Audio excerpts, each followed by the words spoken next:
Est-ce que tu n'en as pas marre d'essayer d'arrêter l'alcool et de systématiquement rechuter? En fait, à force, tu te demandes ce qui foire encore et encore et pourquoi certains y arrivent et pourquoi pas toi. Dans cette vidéo, je te propose de regarder ces 5 erreurs, de voir ce qui te sabote et de réfléchir à comment les éviter pour vraiment s'en sortir de façon long terme.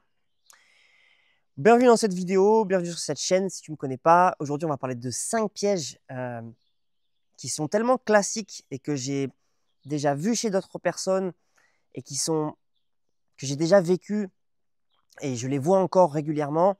Donc on va essayer de les démasquer parce que déjà les voir, c'est déjà un gros pas.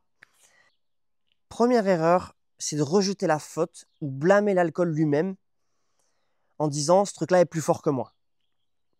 C'est une erreur tellement classique. Ça donne un tel pouvoir à l'alcool, ça donne un tel pouvoir à ce poison que par conséquent, tu t'enlèves le pouvoir de t'en sortir. Si ce truc-là est plus fort que toi, bah, il est plus fort que toi et du coup, bah, tu perds. C'est une posture de victime, c'est une posture de victimisation. C'est pas ma faute, c'était plus fort que moi, c'est pas ma faute, c'était incontrôlable, c'est pas ma faute, c'est impossible. Je l'ai déjà entendu, c'est impossible. Alors pourquoi il y en a qui arrivent? Des gens qui ont bu plus que toi. Donc, il y a une part de prise de responsabilité à 100% face au produit.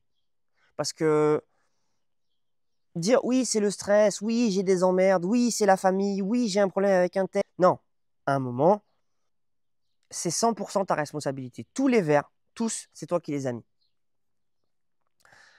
Et en fait, c'est un piège parce que ça te met en position de victime. Tu attends que quelque chose à l'extérieur de toi change pour que toi, tu puisses enfin aller mieux. En fait, tu donnes ton pouvoir de transformation, ton pouvoir de changement, tu le donnes à un groupe, tu le donnes à une pilule, tu le donnes à un coach, tu le donnes à une circonstance extérieure à toi. Et ça, c'est une fissure très dangereuse pour les fondations de ta sobriété à long terme. En fait, c'est une faille où petit à petit, l'échec va s'infiltrer encore et encore parce que tu t'es attribué cette espèce d'étiquette ancien buveur, doit fuir, fragile face à l'alcool, et du coup, tu n'es pas vraiment libre en fait. Pour moi, ce qu'il faut faire à la place, c'est vraiment d'arriver à prendre la responsabilité de toute sa consommation et surtout de tout son arrêt à 100%. Même quand c'est dur, totalement, vraiment, regarde-toi dans le miroir, va devant une glace et tu peux te dire, ok, j'ai fait ça, j'en suis là, mais maintenant je peux agir et je peux le réparer. Plus d'excuses. Il n'y a pas de 99% ou de 95%, j'étais chaud, j'allais le faire. Et en fait, à cause de ça, non, maintenant tu prends 100%.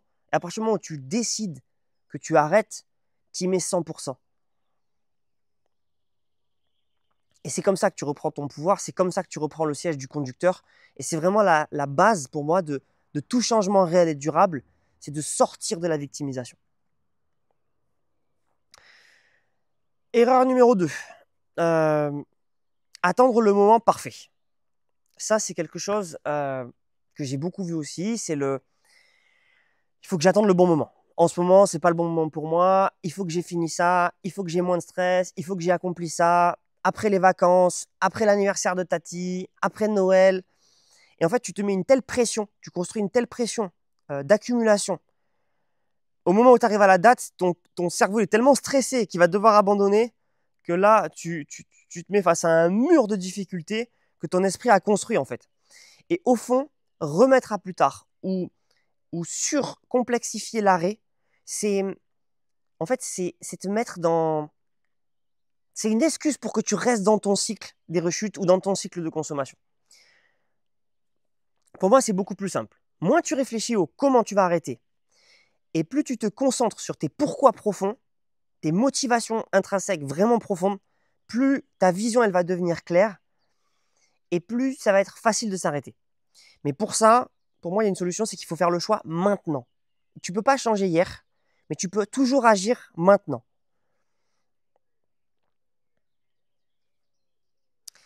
Donc, c'est essentiel quand tu veux t'arrêter, c'est pourquoi tu veux arrêter, qu'est-ce que ça détruit dans ta vie que tu veux préserver, et ensuite, tu fais le choix, et tu fais le choix à 100%.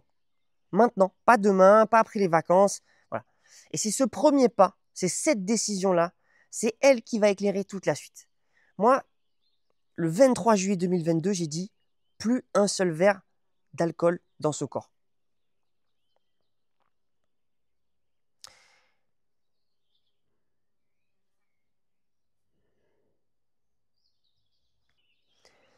Engage-toi, engage-toi vraiment. Va dire aux gens que t'aimes, j'arrête de boire à partir de maintenant et ce de façon définitive.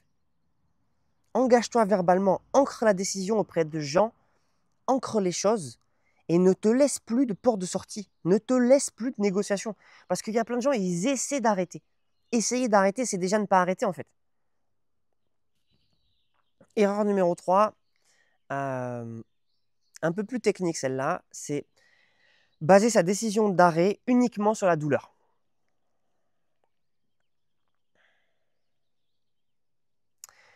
Tu es en pleine souffrance, tu souffres, tu as vécu d'énormes gueules de bois, tu es au fond du trou, tu vis des crises d'angoisse, ça a provoqué des conflits dans ta famille.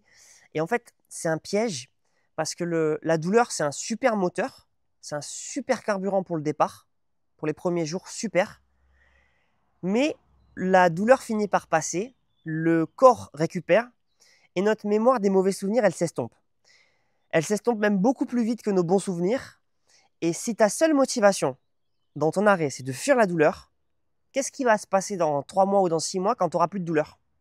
Eh bien, tu n'auras plus de motivation. Tu priorises l'urgence immédiate et tu oublies de penser au long terme. La solution à ce problème-là, pour moi, c'est de trouver des buts, de trouver des pourquoi qui sont vraiment orientés vers les buts que tu veux atteindre, vers la personne que tu veux devenir. En fait, la douleur, ça doit juste être un signal de démarrage, mais ensuite, il faut vraiment arriver à développer une motivation qui soit orientée vers les buts. Il faut que tu vois une vision de ce que tu veux construire, qui tu veux devenir et de quelle vie tu veux. En fait, il faut que tu saches quelle vie tu désires vraiment. Parce que faire tenir sa sobriété sur juste une envie de fuir la douleur, bah quand la douleur est partie, tu rechutes. Et ça, c'est vraiment un classique. Donc, cumuler et additionner les pourquoi positifs et profonds, c'est quelque chose de très important pour avoir un carburant qui dure et qui soit positif. Pour ça, moi, je propose un exercice qui est dans une autre vidéo, la vidéo des pourquoi, je vous la mettrai en lien. Mais c'est vraiment creuser ces pourquoi et ensuite les orienter de façon positive. Dans mes pourquoi, au début, moi, j'avais marqué « je veux pas mourir ». Quelques temps après, j'ai marqué « je veux vivre en bonne santé ». J'avais marqué « je veux plus rentrer en danger du travail en voiture ».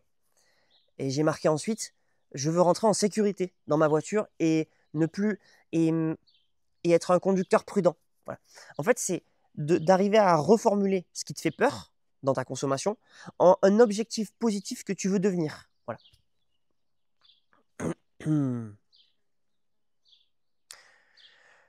Alors, erreur numéro 4, rester bloqué dans le passé. Ça, c'est le concept d'identité fixe contre l'identité croissante. Pour moi, le risque de s'attribuer le terme d'alcoolique, de s'attribuer une identité d'ancien buveur qui doit se contenir, pour moi, c'est rester collé à une identité qui est passée. En fait, tu finis par croire que ton parcours passé va te condamner.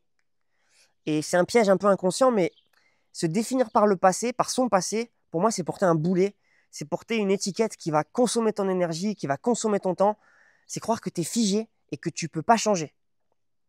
Ça te maintient dans une idée fixe au lieu d'arriver à avoir une vision de croissance, une vision de croissance personnelle.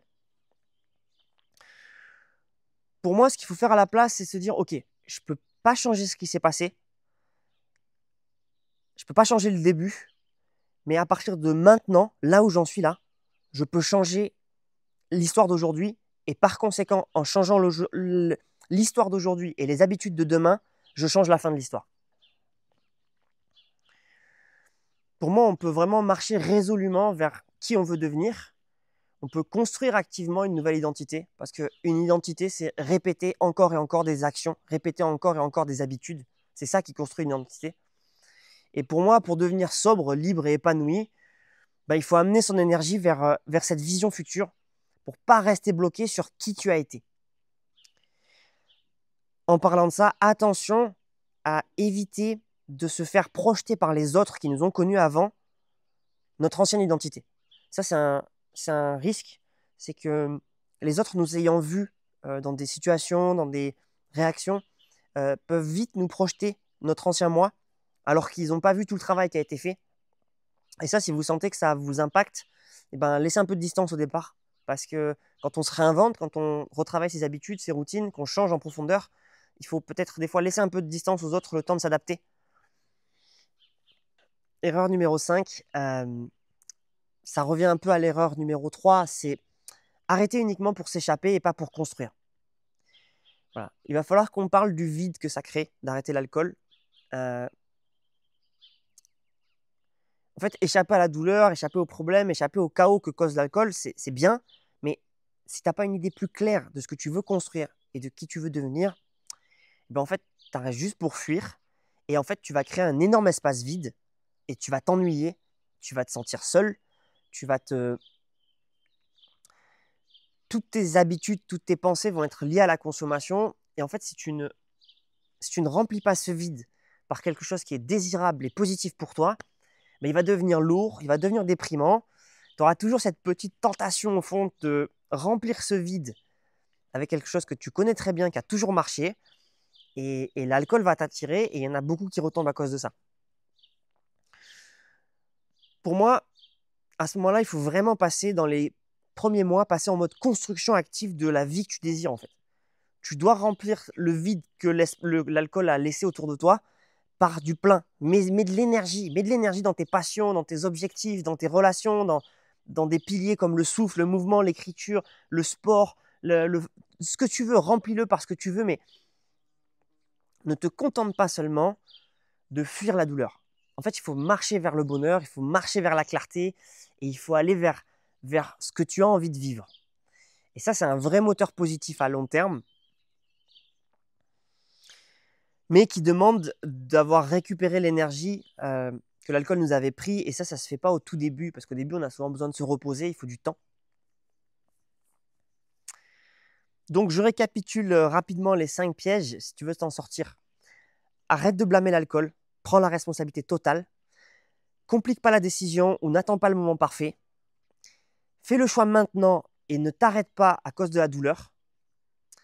Développe une motivation qui soit plutôt orientée vers des buts. Ne reste pas bloqué dans une identité passée. Construis activement le futur toi.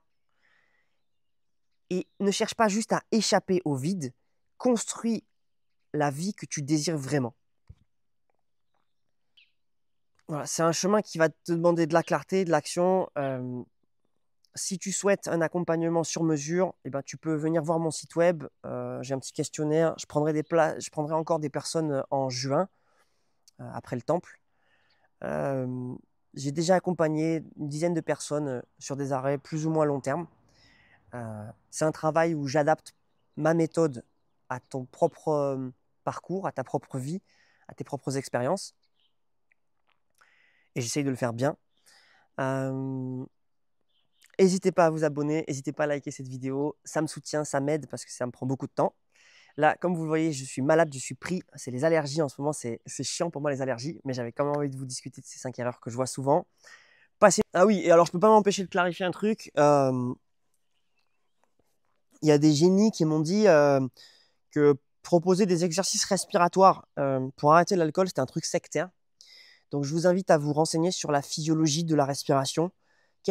Nous sommes des êtres anaérobiques. Nos cellules fonctionnent avec de l'oxygène. L'oxygène et la respiration et le diaphragme sont des outils formidables pour la régulation émotionnelle, pour la gestion du système nerveux central. Il n'y a rien de sectaire là-dedans. Il y a plein d'études. Donc détendez-vous les gars. Allez respirer un grand bol d'air. Ça fait du bien. La méthode Wim Hof n'est pas sectaire. Elle est prouvée pour avoir plein de bienfaits quand elle est couplée au froid. La méditation, c'est un truc ancestral qui est utilisé depuis des siècles pour travailler ses émotions, travailler son mental. Donc, il n'y a rien de sectaire là-dedans. Calmez-vous, ça va bien se passer. Voilà. Et puis, si ça ne vous convient pas, le souffle comme outil de gestion émotionnelle, désabonnez-vous parce que moi, je vais beaucoup en parler parce que je considère que c'est un outil clé. Voilà. Ne m'emmerdez pas avec vos commentaires.